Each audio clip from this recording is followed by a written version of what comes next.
What was the greatest challenge you had when you first started, and how did you overcome and adapt to that challenge? Okay, and I answer that. I'm going to dial back, roll back a second, because you asked me about my thing in automotive and why I want to go to that. Because I don't know who's listening and where you are in your career, and I don't ever want to impress anybody with myself. I think there's a lot of successful people out there. I hope somebody out there are more successful and wealthier or whatever, or happier than I am. But we all have a path in life, and the reason why I do these is because I can relate to a lot of people that are on their paths in different areas. So going back to why car sales, I started changing oil when I was 16. That's really where my automotive thing started. I've never left the car business since then. I'm a little bit older than 16 right now, but it was just that. And one thing I learned was the best way to get your next job is to be awesome at the job you've got. And whatever I was doing, I always tried to apply myself and learn and grow in that position as much as I could until I either got headhunted or until somebody sent me so many of their friends and family, that I couldn't keep up because they were so happy with my service, I got referrals. Or, maybe I get promotions. But the best way to get whatever job you want in life is to, be awesome at the job you've got. And opportunities in that field, besides training, still come to me. I'm faced right now with a challenge or a decision of going in two different directions right now, which won't cause me to walk away from my training business. But I've got somebody soliciting me for some other stuff that I may end up doing, which may change a whole different dynamic in my own career. But if I go back, it all started for me changing oil when I was 16, and I've done everything pretty much since then in the automotive realm. The greatest challenge for me was I started really developing myself out of the desire to avoid personal pain rather than experience any kind of personal and professional gain. I had my fiance, actually, when I was in university, my fiance, my wife, got cancer. She had to drop out of university. And I did too, my last year, to take her for cancer treatments and all this kind of stuff. In that same time period, all of this I'm going to give you right now happened within about 24 months. My best friend and best man died from a brain aneurysm suddenly. Didn't even know he had that, obviously, with aneurysms. Oh, wow. Yeah. I had a business partner. I had a landscaping business that was doing very well. And I also was working at a dealership at that time called Forest City Chrysler. I had lots of things I was doing. But this landscaping business, my business partner died from lung cancer. I got fired for another job that I had, completely unrelated to anything that I did, but it really, hit my self-esteem. And then I had something happen in a personal level here I will never talk about in public that destroyed a lot of relationships in my family. So in the midst of all this, I had every support mechanism that I had around me gone. I hadn't graduated from school yet. I was trying to get my diploma on the side, and an opportunity came up for me to do some extensive travel. And that extensive travel was in the training business. And in the travels that I went through, I ended up, the time away was tremendous for me as far as, psychological healing.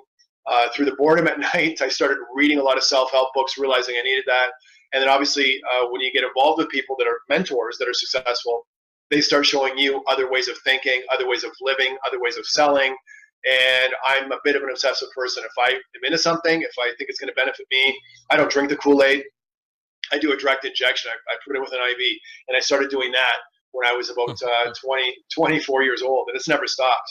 It's never stopped for me. So that's sort of how I came to be into the field that I'm in right now. So the challenge for me was overcoming my own personal obstacles. It wasn't even on the professional side, quite frankly. Things have to get better for you. Often things have to change about you, and it was the changes about myself that I did and that I currently do that I think is the most interesting thing. Is just, if I see somebody else doing something, I ask myself, hey, they've got 2 legs, 2 arms, a couple of ears, a mouth, whatever else. Why can't I do it? So I'm very much inspired by other people that go ahead of me. They don't have to be better than me in any way, shape, or form, but doing things I'm not doing. Because I kind of go, if they can do it, I can do it. And that's often how I start pursuing different things in my life.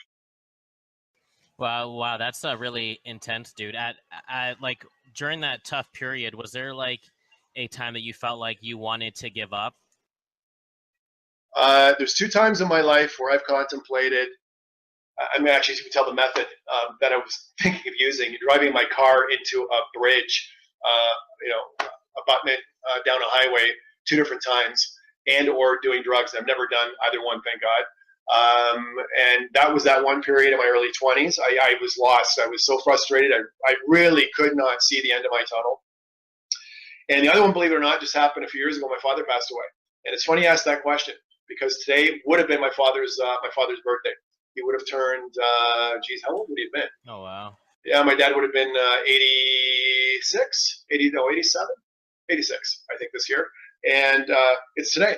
So in commemoration of my dad, I'm glad we're doing the podcast. He meant a lot to me. When my father passed away, there was a bunch of other things that happened in my life and with relationships with my family that, anyways, it was, I had the second, my second time around of, contemplating either one of those things. It was pretty bad, but, I always know things, if you stick in there and you give it a little bit of time and you start working on yourself, it'll get better. It's much better.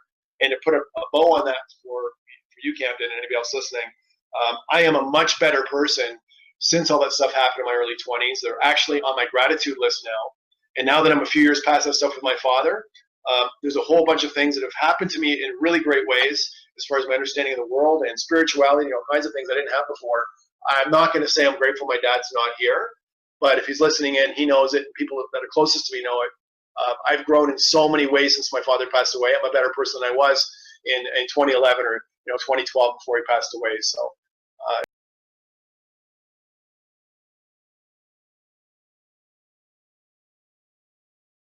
How many sales a month do you or your sales team miss because of ineffective skills, stale habits, or bad attitudes? What if you had a secret way to make up just half of those lost sales per month every month? MarinoTV is your secret. It's the #1 online sales training program in the automotive industry, dedicated to building attitudes and skills that result in unstoppable results. Our virtual distance learning is designed specifically to help sales managers, sales professionals, F&I managers, and service advisors increase their production, as MarinoTV offers over 3,000 video sales training chapters for all levels of skill. Let MarinoTV show you step-by-step how to deal with today's educated and transaction-ready buyer in person, on the phone, over live video, or by email. If you're ready to have your sales soar and your stress drop, call 1-888-735-6275 or visit DwayneMarino.com or buy our books, Unstoppable Attitude, Unstoppable Selling, and Unstoppable Money on Amazon now.